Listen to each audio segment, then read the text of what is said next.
No pulling. Problem solving. Question number 1. Why does my dog pull when I don't have treats? A lot of people keep asking me the same question.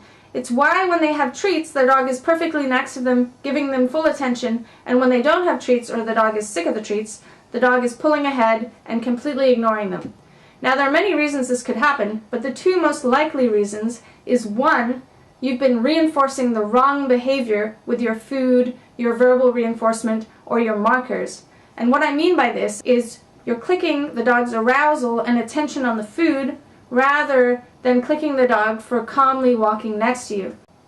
I'm going to show you a little video of Tug, and you can see how I'm not reinforcing him for that attention he's giving me. He's thinking, ooh, this is a training session, I gotta pay attention, I'm gonna offer some heel work, and I'm saying, I'm not giving you anything for that. What I want is that moment that you get distracted and look away, and yet you're still walking on a loose leash.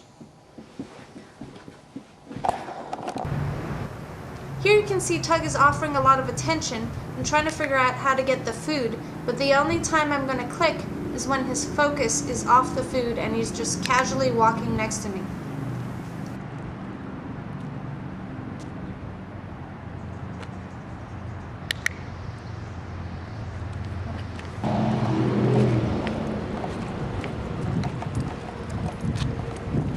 Yes. I used the marker word yes to capture Tug calmly walking next to me without thinking about the food. Once you've given your dog a treat, he's likely to look up at you. You're going to ignore this and wait till he's walking on a loose leash, not thinking about the food. Reason number 2. The second reason is that the handler hasn't taught the dog the basic concept that access to the environment is contingent on walking on a loose leash. Just a few simple training sessions of your dog meeting a neighbor perhaps that he likes. You know, the only way to get to the neighbor is to walk on the loose leash. If the leash gets tight, you don't get to see the neighbor. So seeing the neighbor is contingent on the leash staying loose.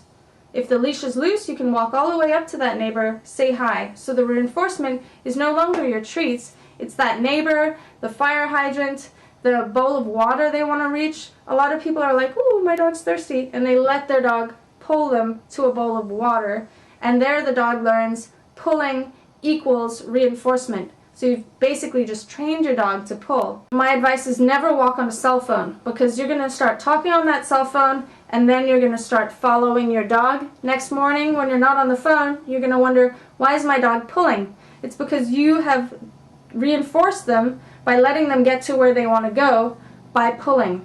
So they must have, if you allow your dog to have zero access to the environment when they pull, then you'll have a dog that never pulls because they know they're not going to get what they want. The only way they get what they want is by walking on a loose leash.